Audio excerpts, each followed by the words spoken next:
Hello students, मैं Ashok Phogat. Welcome to सरल अध्ययन। आज इस वीडियो में हम बात करने वाले हैं जो आपका चैप्टर प्लानिंग है बिजनेस स्टडी 12th क्लास के, उसके पार्ट 2 में, और जिसमें हम पढ़ेंगे बच्चों process of planning, types of plans and limitation of planning. चलिए बात करते हैं प्रोसेस ऑफ प्लानिंग। जो प्लानिंग प्रोसेस है उसमें आप स्क्रीन पे देख रहे होंगे, पहला पॉइंट है सेटिंग ऑब्जेक्टिव। सेटिंग ऑब्जेक्टिव, जो प्लानिंग जब हम बनाते हैं तो सबसे पहले हमारा जो माइंड है वो उस चीज पे जाता है कि एक्चुअली हमारा ऑब्जेक्टिव क्या है, उद्देश्य क्या है। कोई भी संस्था, कोई भी ऑर्गेनाइजेशन जो अपना एक विशिष्ट अपना क्या रखता है, ऑब्जेक्टिव रखता है कोई गोल को अचीव करने के लिए, उसको पहले से ही निर्धारित करने के लिए वो प्लानिंग के बारे में सोचेगा। ये इसलिए इसको पहला स्टेप है और ये हर एक ऑर्गेनाइजेशन के लिए जरूरी है। Second one is developing planning premises. Setting objective के बाद हम भविष्य के बारे में सोचते हैं तो कुछ हमारी मान्यताएं होती हैं और जिनको हम नियोजन का आधार मानते हैं, प्लानिंग का बेसिस मानते हैं, प्लानिंग का प्रेमाइसिस मानते हैं। जैसे कि फ्यूचर में कोई घटना घटनी है, उसका पहले से अनुमान लगाना, कौन से ग्राहक का जो इंटरेस्ट है किस चीज़ पे है उसको पहले से फाइंड आउट करना, हमारे जो मार्केट है उसमें क्या कंपटीशन है उसका आकलन करना, ये सारी चीज़ें इंक्लूड होती हैं प्लानिंग प्रेमाइसिस में। तो इसको हमें डेवलप करना सेकंड पॉइंट है। Third one is identifying alternatives. जब भी आप प्लानिंग बनाते हैं तो आपको पता है कि शायद ऐसी कोई योजना होगी जिसके लिए अल्टरनेटिव अवेलेबल ना हो। हमारे पास बहुत सारे अल्टरनेटिव अवेलेबल होते हैं और उन अल्टरनेटिव को हमें आइडेंटिफाई करना है कि कौन सा विकल्प, कौन सा अल्टरनेटिव हमारे लिए सूटेबल है, हमारे लिए लाभदायक है और हमारे लिए ज़रूरत के हिसाब से सही है। तो इसको हमें क्या करना है, इनको आइडेंटिफाई करना है। देन आफ्टर इवेलुएटिंग अल्टरनेटिव्स, उस अल्टरनेटिव को, जितने भी हमारे अल्टरनेटिव हैं उनको अलग अलग देखना कि कौन से में कितना लाभ है, कौन सा हमारे लिए सही है, कौन सा मार्केट की कंपटीशन के लिए सही है, कौन सा हमारी पूंजी के लिए सही सेट बैठता है, कौन से हमारी लागत जो आती है, कैपिटल जो हम कॉस्ट लगाते हैं, उस कॉस्ट के अनुसार हमारा अल्टरनेटिव स्टेबल है। ये सारी बातें हम इसमें इवेलुएट करेंगे प्लानिंग के इस पार्ट में, इस पॉइंट में। और उसके बाद क्या करते हैं, choice of the best alternative. जैसा कि ऊपर वाले पॉइंट में सारे अल्टरनेटिव को इवेलुएट करने के बाद management team, top level management decision लेता है कि कौन सा अल्टरनेटिव हमें अडॉप्ट करना है। तो ये हमारा प्लानिंग का नेक्स्ट पॉइंट है। और उसके बाद क्या करते हैं, इंप्लीमेंटेशन ऑफ प्लान्स। क्योंकि प्लानिंग एक प्रोसेस है बच्चों, और प्लानिंग जब प्रोसेस खत्म हो जाता है तो उसको हम प्लान में कन्वर्ट कर देते हैं, तब हमारे वो प्लान बन जाती है। फॉर एग्जांपल कोई कंपनी है, उसको कंपनी को फ्रीज बनाने हैं, उसके लिए कितनी पूंजी चाहिए, कितने उसको आयात करने के लिए साधन चाहिए, कितने कर्मचारी की भर्ती करनी है, कितनी उसको सेल्स करनी है, ये सारी चीज़ों का पहले से निर्धारण करना चाहिए। और ये निर्धारण करेंगे हम तो ये एक हमारा क्या है, योजना को लागू करना हो जाएगा, इंप्लीमेंटेशन ऑफ प्लान हो जाएगा। इसके बाद क्या करते हैं, लास्ट पॉइंट आता है फॉलो अप एक्शन। इसका मतलब होता है फॉलो अप एक्शन, या हम रिव्यू लेते हैं। जब हमारी प्लानिंग बन जाती है तो उसको व्यवहार में, प्रैक्टिकल लाइफ में लाने के लिए इसकी बच्चों समीक्षा करनी बहुत जरूरी है। और ये समीक्षा हम करेंगे तो उसमें देखेंगे कि कहीं कोई त्रुटि तो नहीं रहेगी, कोई कठिनाई तो नहीं है, कोई दिक्कत तो नहीं है, या कहीं हमें कुछ दोबारा प्लान को थोड़ा चेंज करने की जरूरत है या नहीं है। ये सारी बातें इस पॉइंट में हम देखेंगे। इसलिए जो बच्चों, जो आपके स्क्रीन पे 7 पॉइंट लिखे हैं, एग्जामिनेशन पॉइंट की व्यू से आपके लिए बहुत जरूरी है। प्लानिंग प्रोसेस का क्वेश्चन हर 2 साल में एक बार जरूर आता है और इसके जो पॉइंट्स हैं बच्चों आपको पेपर में बिल्कुल सीक्वेंस से लिखने हैं। चलो एक बार सर रिवाइज करा दो दोबारा, पहले करो बच्चों। पहला है setting objective, then after developing planning premises, identifying alternatives, evaluating alternatives, choice of the best alternatives, implementation of plan, follow up action। ये जो पॉइंट है बच्चों, ये 7 पॉइंट हैं और ये 7 पॉइंट आपको बहुत जल्दी याद हो जाएंगे। और आप जैसे आप हमारी वीडियो सुन रहे हो उस समय आप कॉपी में राइट डाउन भी लिख सकते हैं। इसलिए मैंने जो नोट्स हैं वो आपके हिसाब से बनाए हैं, ताकि स्क्रीन पे ज़्यादा लिखने वाली चीज़ नहीं तो बच्चे का दिमाग जो है बार बार वो लिखने में छूट न जाए और वो साथ साथ ऑडियो भी सुनते रहे। तो ये थे बच्चों आपके प्लानिंग प्रोसेस। जो किसी भी संस्था के लिए, आपके लिए जो प्लानिंग बनाते हैं उसका प्रोसेस कैसा होगा, ये आपके लिए बहुत ज़रूरी है, जो मैंने आपको अभी बता दिया है। अब क्या होता है, ये क्वेश्चन पेपर में आ गया तो ये क्वेश्चन बच्चों कई बार 4 मार्क्स का, 3 मार्क्स का या 5 मार्क्स का भी समटाइम्स आ जाता है, लेकिन 3 मार्क्स 4 मार्क्स में तो जरूर आता है। तो उसके लिए आप पेंसिल से चाहो तो डायग्राम बना सकते हो। जैसे कि मैंने पॉइंट सीक्वेंस में सीधे सीधे लिखे हैं, आप जैसे लिखने आपको ऐसे ही है सीक्वेंस में, लेकिन आप उसके ऊपर अंडरलाइन कर सकते हो, आप गोलाई से गोला बना के, या इसको कोई भी फ्लो चार्ट रूप में कोई भी ऐसा अच्छे से इसके डिजाइन दे सकते हो, और उसके बाद आप इसको एक्सप्लेन कर सकते हो एक एक दो दो लाइन में, जो मैंने आपको बताया है, और ये आपके पेपर में तो आपको फुल मार्क्स मिलेंगे। तीसरी बात, कई बार पेपर में क्या होता है, केस स्टडी आ जाती है, जो मैं आने वाली वीडियो में स्पेशल केस स्टडी क्लास लेंगे हम, उसमें मैं आपको एक्सप्लेन भी कराऊंगा, बताऊंगा, लेकिन फिर भी थोड़ा एक आइडिया दे देता हूं ब्रीफ आप, ताकि जो बच्चे तैयारी कर रहे हैं साथ साथ उनको कुछ आइडिया हो जाए। जब केस स्टडी का क्वेश्चन आता है बच्चों, तो उस केस स्टडी के अंदर वो कई बार कुछ लाइनें दे देता है पेपर के एग्जामिनेशन के अंदर, जो एग्जाम में क्वेश्चन पेपर में कोई लाइनें दे देता है, और उस लाइनों में क्या होता है कि हमें ये पता करना पड़ता है कि कौन सा पॉइंट उसके लिए स्टेबल है, कौन से पॉइंट में किस लाइन का डिस्कस किया गया है। जो प्लानिंग प्रोसेस है उसमें आपको कुछ बताया जाएगा, तो आपका जस्ट उस इवेलुएटिंग अल्टरनेटिव है, सेटिंग ऑब्जेक्टिव है, या इम्प्लीमेंट प्लान है, इनमें से आपका सिर्फ 1 मार्क्स में पॉइंट लिखना है, और देन मार्क कई बार वो पूछता है आपसे कि इसको डिस्कस करना है या रिमेनिंग स्टेप्स लिखने हैं। जैसे 7 स्टेप्स हैं, इन्होंने कोई एक स्टेप पूछ लिया, वो पूछेंगे प्लानिंग का कौन सा प्रोसेस का एक स्टेप्स इसमें आएगा, और रिमेनिंग स्टेप्स आप लिखो। कई बार क्या होता है, हम अलग अलग ऑथर्स की बुक पढ़ते हैं, तो 7 स्टेप उसके अलावा 6 भी कंबाइन करते थे, कोई दिक्कत नहीं, लेकिन ये कवर होना चाहिए जो हमारा। तो ये सारे बच्चों आपके थे प्लानिंग प्रोसेस। इसके बाद हम बात करेंगे टाइप्स ऑफ प्लान। जो स्क्रीन पे आपको एक दिखाई दे रहा होगा टाइप्स ऑफ प्लान, इसमें मैंने 2 लिखे हैं, single use plans and standing plans. क्या होता है, हमारे ऑर्गेनाइजेशन के टाइप्स अलग अलग होते हैं बच्चों, उसके हिसाब से हमारे क्या है, यूज करने वाले प्लान भी चेंज हो जाती है, या कुछ ऑर्गेनाइजेशन होता है उसमें कैसे प्लान बनेगी, क्या होगा, तो ये हमारे उस पर डिपेंड करता है। तो नॉर्मली क्या होता है, कोई भी काम करते हैं उसमें मेन प्लान आपकी सब प्लान बहुत सारी बनती रहती हैं। तो इन बातों को ध्यान में रखते हुए प्लान को हमें 2 टाइप में डिवाइड किया गया है। पहला हमारा है सिंगल यूजेज प्लान, और दूसरा हमारा है स्टैंडिंग प्लान। सिंगल यूज में नॉर्मली वो प्लान्स आती हैं जो 1 टाइम्स के लिए या कोई विशिष्ट या कोई स्पेशल सर्कमस्टेंस में यूज होते हैं। जैसे आपका बजट होगा, जैसे आपका प्रोग्राम होगा, जो नेक्स्ट स्लाइड में हम इसको देखेंगे, डिटेल में पढ़ेंगे। और दूसरा तो हमारा स्टैंडिंग प्लान। स्टैंडिंग प्लान में बहुत सारी चीज़ें आती हैं, आपका ऑब्जेक्टिव आ गया, पॉलिसीज आ गई, स्ट्रेटेजीज आ गई, मेथड्स आ गए, प्रोसीजर आ गए, ये सारे पॉइंट्स जो हैं स्टैंडिंग प्लान्स हैं, और ये बार बार यूज होते हैं। तो ये दोनों जो है टाइप्स ऑफ प्लान थे बच्चों, और इसके बाद हम डिटेल में पढ़ेंगे सिंगल यूज प्लान्स। चलिए बात करते हैं सिंगल यूज प्लान में प्रोग्राम एंड बजट। प्रोग्राम क्या होता है, देखो मैंने बताया सिंगल यूज जो प्लान होती है उसके अंदर ये कोई विशिष्ट या उसके टाइम यूज होती है, और इसमें प्रोग्राम एक्चुअली क्या होता है ना, एक बार के लिए बनाया जाता है। जैसे आपका माइंड बन गया घूमने का प्रोग्राम, आपका माइंड बन गया पार्टी करने का प्रोग्राम, आपका माइंड कर गया दोस्तों का क्रिकेट खेलने का प्रोग्राम, तो हम बोलते हैं प्रोग्राम क्या है। ऐसे कुछ ऑर्गेनाइजेशन कुछ टाइम के लिए रिजल्ट ओरिएंटेड हमें कुछ चीज को प्राप्त करने के लिए एक अच्छी इफेक्टिव क्या करते हैं, योजना बनाते हैं, और उसे हम प्रोग्राम में शामिल करते हैं। ये एक्चुअली जो हम बात कर रहे हैं ये आपके प्लान को इफेक्टिव बनाएंगे, प्रोग्राम, बजट, ऑब्जेक्ट जो भी हम पढ़ेंगे, क्योंकि एक्चुअली टाइप्स ऑफ प्लान है तो इसमें हम सिंगल यूज प्लान है। दूसरा बच्चों बजट है। बजट क्या होता है, ये फाइनेंशियल टर्म्स से रिलेटेड है, और इसमें हमें देखना पड़ता है कि जैसे आप किसी शॉप में गए बच्चों, आपको शॉपकीपर पहले से ही, आप फॉर एग्जाम्पल आप मोबाइल खरीदने गए, शॉपकीपर आपसे पूछेगा आपका बजट कितना है, तो आप बोलोगे मुझे 10 से 12 हज़ार का मोबाइल चाहिए, तो ये आपका क्या है, बजट है। एक एस्टिमेट लगाते हैं हम, एक एस्टिमेट लगाते हैं, और ये एस्टिमेट फिर हम जब हमारा वास्तविक जो खर्चा होता है उससे हम तुलना करते हैं। घरवालों ने बोला आपको 10,000 का मोबाइल लेके आना है, लेकिन शॉपकीपर ने बोला आप 500 रुपये और खर्च कर दो, आपको अच्छे फीचर्स के साथ मोबाइल मिलेगा, तो हम कंपेयर कर लेंगे, इसलिए इसको हम बजट बोलते हैं। और ये बजट जो ज़्यादातर होता है क्वांटिटी टर्म्स में होता है। ये क्वांटिटी इन द सेंस कि 10,000, 1 करोड़, 5 लाख, ये सारे जो टर्म्स यूज किए जाते हैं कंपनी केस में, ये सारे बजट्स होते हैं। आपकी कंपनी है उसका बजट है 10 करोड़ रुपए लगाना, और उसके हिसाब से आप सेल करना, तो आप कार्य करोगे, प्लान बनाओगे, आप लोगों की भर्ती करेंगे, आप अपना ऑफिस प्रेमाइसिस, ये जो भी आपका दायरा बढ़ाएंगे, तो ये सारा आपका बजट्स है। और ये जो सिंगल यूज प्लान है इसमें बजट्स प्रोग्राम 2 मेन आते हैं, और ये आपके लिए आना बहुत जरूरी है। और ये टाइप्स ऑफ प्लान तो पेपर में लगभग पूछा जाता है, 1 मार्क्स में, 2 मार्क्स में। प्लानिंग चैप्टर बहुत एक्चुअली छोटा है, तो इसके अंदर हम जो बात करते हैं ये थोड़ा टेक्निकल है। जो हम टाइप्स ऑफ प्लान पढ़ रहे हैं ना, ये बहुत थोड़ा सा टेक्निकल है, बाकी क्वेश्चन जो इस चैप्टर से बनेंगे, टॉपिक्स हैं, वो आसान है। तो बजट के बारे में ये थी बातें, और इसकी बहुत सारे एडवांटेज भी होते हैं हमारे ऑर्गेनाइजेशन के लिए। जैसे आपका बजट जो फाइनेंशियल पोजीशन को दर्शाता है कितनी है, आपकी जॉब डिस्क्रिप्शन ग्रुप में काम आते हैं, ये कंपैरिजन करने के लिए काम आते हैं, ये सारी जो एडवांटेज हैं ये बजट्स के हैं। और जो आपका प्रोग्राम है ये भी कहीं ना कहीं एक अच्छा रोल निभाता है।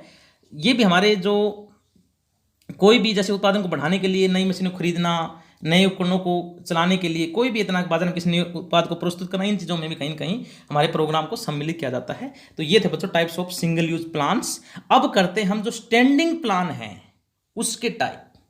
उसके बाद आपके स्क्रीन पे दिख रहा होगा 6 पॉइंट दिखे मैंने, objective, strategy, policy, procedure, method, rule. पहला है ऑब्जेक्टिव।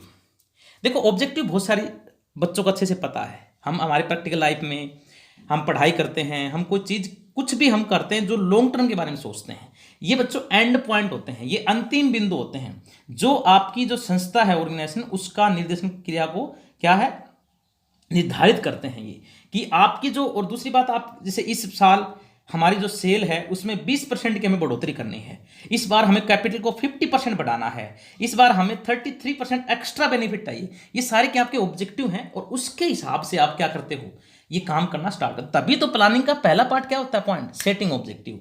अब क्या होता है, ऑब्जेक्टिव क्या होते हैं, इसके कुछ पॉइंट्स हैं जो आपको ध्यान रखने हैं। किसी भी ऑर्गेनाइजेशन के लिए ऑब्जेक्टिव बिल्कुल क्लियर होना चाहिए, वो एक विशिष्ट क्षेत्र संबंधित होने चाहिए, क्वांटिटेटिव टर्म्स में होने चाहिए, और वो ऐसा नहीं कि भाई आपने सोच लिया 10 करोड़ की सेल करेंगे, पता लगे 1 करोड़ की सेल ही ना हो, मार्केट में उस चीज की डिमांड ही ना हो, ऐसा नहीं। ऑब्जेक्टिव ऐसे होने चाहिए जो आप अचीव करने योग्य होने चाहिए, रिलायबल होना चाहिए। मतलब ऐसा नहीं कि भाई आपको पता लगे कि मार्केट में सिचुएशन ऐसी है और आप कैसे ऑब्जेक्टिव जाए। अब फॉर एग्जांपल अभी लॉकडाउन का पीरियड चल रहा है, इसमें कुछ आप देखोगे एकदम सेल बढ़ेगी, नहीं बढ़ेगी, सेल्स धीरे धीरे बढ़ेगी, हम अर्थव्यवस्था को धीरे धीरे पटरी पर लाएंगे। तो ये सारी चीजें आपको देखनी है, ये ऑर्गेनाइजेशन के ऊपर डिपेंड करता है क्या वहां पे सिचुएशन सारी हैं, इसको हम बोलते हैं objective. Second one is strategies. ये जो स्ट्रेटजी है ये वर्ड बच्चों आर्मी से लिया गया है। ये एक वर्ड ऐसा है, जब भी हम आर्मी या सैनिक शब्द है इसमें क्यों बोलते हैं, इसमें हम देखते हैं सामने वाला जो विरोधी है, जिसको हम आर्मी भाषा में दुश्मन बोलते हैं, उसकी शक्ति, उसकी पावर के प्रति क्या है, हमें अकाउंटेबिलिटी, उसकी जवाबदेही है कि हम उसकी पावर को कितना जज करके उसके ऊपर फाइट कर पाते हैं, इसलिए ये वर्ड आया स्ट्रेटजी।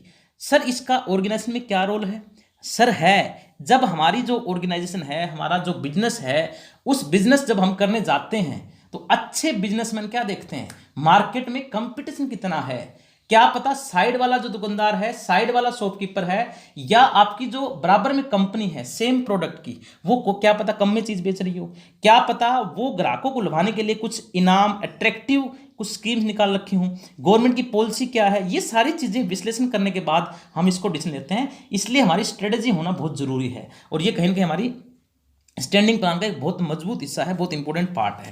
चलिए बात करते हैं सर पॉलिसी के बारे में। पॉलिसी आपने अक्सर सुना होगा, नीति। जब भी कोई बहुत सारी चीज़ों का, जैसे रूल्स को हमने इकट्ठा कर लिया, बहुत सारी पॉइंट्स को इकट्ठा करके एक धीरे धीरे को डिमांड के अनुसार बनाते हैं, तो वो पॉलिसीज बन जाते हैं। ये क्या होता है, नॉर्मली सामान्य से कथन होते हैं जो निर्णय लेने और कार्य करने में संस्था के सदस्यों के विचारों का मार्गदर्शन करते हैं। जैसे एक कंपनी ने पॉलिसी बना रखी है, हम उधार नहीं बेचते, हमारी पॉलिसी है कि हम सिर्फ थोक विक्रेता को सामान बेचते हैं, हमारी पॉलिसी है कि हम बिना गारंटी के सामान, या एक जैसे बैंक की पॉलिसी है बिना गारंटी के लोन देते हैं। ये पॉलिसीज हैं बेटा, ये सारी पॉलिसीज बच्चों आपको समझना जरूरी है। ये जो टाइप्स ऑफ प्लान है ये बड़ा टेक्निकल है, बड़े ध्यान से सुनेंगे। इसके बाद बात करते हैं हम प्रोसीजर के बारे में। प्रोसीजर को हिंदी में बोलते हैं कार्यविधि। ये क्या होता है, एक श्रृंखला होती है, एक सीक्वेंस होती है। जैसे प्लानिंग के हमने प्रोसेस पढ़े, सर चाय बनाते हैं हम, तो चाय का क्या एक तरीका है, पहले हम क्या गैस जलाएंगे, उसमें पतीला रखेंगे, पानी डालेंगे, फिर चाय पत्ती डालेंगे, चीनी डालेंगे, फिर उसके बाद दूध डालेंगे, लूंग डालेंगे, जो भी आपके मसाला, चाय मसाला वाटेवर, इसको कंप्लीट करने के लिए ऐसे ऑर्गेनाइजेशन बहुत सारी चीजें होती हैं। तो ये सारी कंप्लीट करने के लिए उसको हम प्रोसीजर बोलते हैं। इसका प्रोसीजर क्या है, जैसे कर्मचारी को नौकरी पर रखने की का प्रोसीजर निम्नलिखित में सम्मिलित है। जैसे सबसे पहले उसका इंटरव्यू लेंगे, एप्लीकेशन भरवाएंगे, उसकी पूछ जांच पड़ताल करेंगे, उसकी परीक्षा होगी, उसका फिर दोबारा इंटरव्यू लेंगे, फिर उसकी मेडिकल होगा, फिर उसको एक ज्वाइनिंग लेटर देंगे और उसको कहीं ना कहीं फिर ट्रेनिंग देके उसमें ऑर्गेनाइजेशन में लगा लेंगे। ये क्या है बच्चों, एक प्रोसीजर है। ये प्रोसीजर आपको समझना बहुत जरूरी है। और इसके बाद करते हैं मेथड। मेथड का मतलब होता है तरीका। जैसे कोई भी चीज के, जैसे आप मैथ में पढ़ते हो, मैथमेटिकल में, उसमें क्या होता है, हम मेथड निकालते हैं कि किसी चीज को फाइंड आउट करने के लिए, किसी चीज को सोल्व करने के लिए हम मेथड अपनाते हैं। बहुत सारी विधि होती है, मेथड होते हैं। ये हमारे ऑर्गेनाइजेशन में क्या करते हैं, हम बहुत सारी चीज क्या करते हैं, स्पष्ट करने के लिए निकालते हैं। इसका ये मेथड है। इसका जैसे एक्चुअली क्या होता है ना, एक कई बच्चों को बड़ा कंफ्यूजन रहता है कि सर प्रोसेस और प्रोसीजर में फर्क क्या होता है। प्रोसेस जो होता है वो जो आपके स्टेप्स होते हैं उनको कवर करता है प्रोसीजर, और प्रोसेस एक स्टेप को क्या करता है, केवल एक स्टेप्स को, एक विधि के उसको दर्शाता है, और विधि उसको बनाने की, जैसे कोई भी चीज काम करते हैं उसको क्या है ना, विधि बोलते हैं हम। जैसे आप घर में क्या करते हैं, जैसे आजकल बारिश का मौसम चल रहा है, सर पकोड़े बनाएंगे, पकोड़े बनाने का तरीका क्या है, दूसरा तरीका दूसरा अपनाएंगे, तीसरा तरीका, ये सारे क्या है ना विधि हैं, ये मेथड्स हैं। ऐसे मेथड्स हमारे ऑर्गेनाइजेशन में भी हम क्या करते हैं, डेवलप कर लेते हैं और उसको हम अच्छे जान करते हैं। अब नेक्स्ट आता है रूल्स। आप बच्चों कब बाहर निकलते हो, आपने लिखा होगा कि यहाँ पे थूकना मना है, यहाँ पे धूम्रपान करना मना है, यहाँ पे ये करना है, ये सारी चीज़ें क्या है, रूल बन जाते हैं। जैसे हम स्कूल में जाते हैं, हमारा डिसिप्लिन होता है, बहुत सारे रूल होते हैं। जैसे ये सारे रूल जो हैं, ऐसे ही रूल हमारे ऑर्गेनाइजेशन में बने होते हैं। कोई भी इंप्लॉय 10 बजे के बाद नहीं आएगा, कोई इंप्लॉय यहाँ पे नहीं बैठेगा, कोई इंप्लॉय यहाँ पे खड़ा नहीं रहेगा, कोई इंप्लॉय पूछ के बगैर अंदर नहीं आएगा। ये सारे रूल बने होते हैं और ये रूल आपके कहीं ना कहीं स्टैंडिंग प्लान का हिस्सा है। जब भी किसी ऑर्गेनाइजेशन को बड़े लेवल पे अपनी सक्सेस को अचीव करना होता है, तो उसके लिए बच्चों जो टाइप्स ऑफ प्लान है वो उसको अच्छे समझना बहुत जरूरी है। तो जो मैंने आपको पॉइंट बताए 6 पॉइंट बच्चों, ये दिमाग में बैठा लो। कई बार पेपर में इनके डिफरेंस भी पूछते हैं, वो जैसे आप मेरी वीडियो सुनोगे अच्छे समझ में आ जाएगा। डिफरेंस में आप लिख सकते हो अपने हिसाब से कि कौन सा डिफरेंस किसके साथ पूछा है।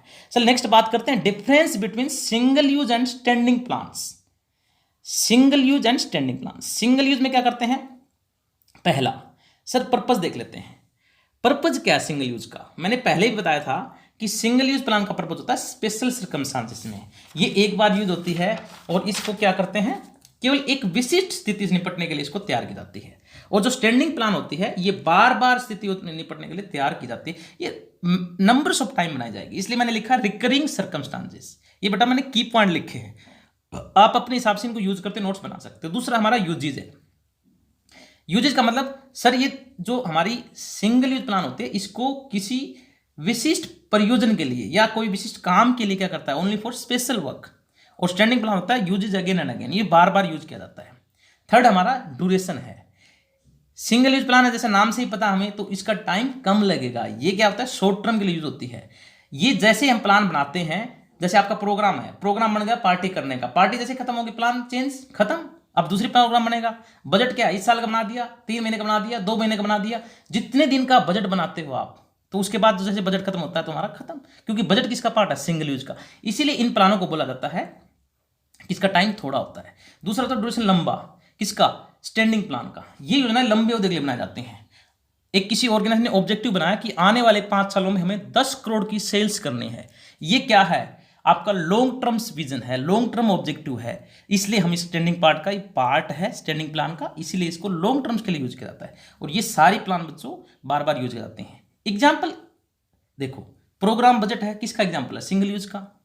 और जो मैंने पहले पिछली स्लाइड में बताए थे ऑब्जेक्टिव, पॉलिसी एक्सेट्रा, ये सारे किसके हैं, स्टैंडिंग प्लान के।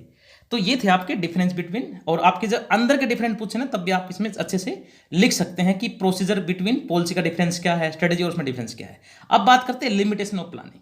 आप कितनी किसी चीज की अच्छाई बता लो, कहीं ना कहीं उसमें कुछ कमी रह जाती है। और यहाँ पे लिमिटेशन का मतलब ऐसी प्लानिंग में कुछ कमियां पाई गई हैं, त्रुटियां पाई गई हैं, और इसको हम डिस्कस करने जाते हैं। पेपर के अंदर ये भी हमारा क्वेश्चन अक्सर पूछा जाता है, लिमिटेशन ऑफ प्लानिंग। पहला हमारा है प्लानिंग लीड्स टू रिजिडिटी। मैंने बताया था अगर आपकी प्लानिंग फ्लेक्सिबल नहीं होती है तो आपके लिए बड़ी दिक्कत हो जाती है, क्योंकि प्लानिंग टॉप लेवल मैनेजमेंट बनाता है। अब टॉप लेवल मैनेजमेंट में प्लानिंग के अनुसार अगर काम करने लग जाए तो किसी का मन कोई इनोवेटिव आइडिया लेने में या कुछ और करने में चाहते हुए वो काम नहीं कर सकते, क्योंकि प्लान बनी हुई है। इसीलिए ये इसमें कहीं ना कहीं कमी है, और इस कमी को धीरे धीरे ऑर्गेनाइजेशन को दूर करने की कोशिश करनी चाहिए अच्छे रिजल्ट के लिए। सेकंड वन है प्लानिंग रिड्यूसेस क्रिएटिविटी। मैं बता रहा हूं, जैसे कि आप मार्केट में देखते हैं हमारे बहुत सारे पॉलिटिक्स, बहुत सारे इकोनॉमिक्स, बहुत सारे हमारे जो लीगल इन्वायरमेंट, ये सारे जो हम इन्वायरमेंट चैप्टर में पढ़ चुके हैं, ये बहुत सारे फैक्टर हैं जो आपके बिजनेस को प्रभावित करते हैं बच्चों। तो ये जो प्रभावित करते हैं बच्चों, तो इसलिए आप कहीं ना कहीं उस चीज़ में अगर प्रभावित करते हैं तो, और उसके बाद आपकी प्लान बनी हो टॉप लेवल मैनेजमेंट से, तो टॉप लेवल मैनेजमेंट प्लान बनी है, तो जो मिडिल लेवल के या टॉप लेवल में कुछ लोग, उनका नया काम करने का मन नहीं करता, क्योंकि वो प्लान के हिसाब से काम चलेंगे, उनका कहीं भी मनोबल जो डाउन हो जाता है। That's why we are say that planning reduce creativity and another one is planning may not work in dynamic environment. ये डायनेमिक इन्वायरमेंट है, परिवर्तनशील वातावरण में काम नहीं करती है। कई बार गवर्नमेंट पॉलिसी चेंज कर देती है, आपके सोसाइटी में कुछ लोग अलग से आ जाते हैं, या कुछ लोगों की डिमांड चेंज हो जाती है, या कुछ हमारे नए जैसे कंपनीज एक्ट 2013 आ गया, हमारे कंज्यूमर प्रोटेक्शन एक्ट नया आ गया, ऐसे बहुत सारे कानून चेंज होते रहते हैं जो आपके बिजनेस को इफेक्ट करते हैं। तो ये उसमें भी कई बार हमारी प्लानिंग, पहले से बनी हुई प्लानिंग काम नहीं करेगी। अब प्लानिंग इन्वॉल्व्स ह्यूज कॉस्ट। कई बार क्या होना है, अच्छी प्लान के लिए बहुत सारा टाइम, बहुत सारा पैसा, बहुत सारे लेबर, मीटिंग, बहुत सारी क्या है इनका नुकसान हो जाता है, और फिर भी हमारी प्लानिंग कई बार सक्सेस नहीं हो पाती। आपने देखा होगा कुछ बच्चे 10th तक हम साइंस पढ़े हुए हैं, तो साइंस में प्लानिंग बनाने के बाद भी हमें पता नहीं होता कि अंतरिक्ष पे जा रहे हैं, कहीं पे कुछ कर रहे हैं, या कुछ बिजनेस में बहुत लॉन्ग टर्म प्रोजेक्ट है, क्या पता वो सक्सेस हो ना हो, बहुत सारी चीज़ इसको इफेक्ट करते हैं। तो इसलिए हम कई बार इसकी बहुत ज़्यादा कॉस्ट लग जाती है। ये भी इसका एक ड्रॉबैक है, डिसएडवांटेज है, लिमिटेशन है। और planning is a time consuming process. मैं बता रहा हूँ कि जब बड़ी प्लान बनाओगे तो बहुत सारे आपको ऑब्जेक्टिव सेटिंग, ऑब्जेक्टिव करना पड़ेगा, डेटा को इकट्ठा करना पड़ेगा, उसका डेटाओं का विश्लेषण, एनालिसिस करना पड़ेगा, बहुत सारे आपको विकल्प होंगे, उनमें से कोई एक चूज करना पड़ेगा। ये सारा काम धाम करने में बच्चों बहुत ज़्यादा टाइम लग जाता है, इसलिए ये टाइम कंज्यूमिंग प्रोसेस है प्लानिंग, और ये किसी किसी ऑर्गेनाइजेशन के लिए हर बार सुटेबल नहीं रहता। And last one is planning does not guarantee success. Yes, planning success की गारंटी नहीं देता। ये सारे आपके लिमिटेशन थे planning. Thanks for watching video. Please subscribe the channel सरल अध्ययन।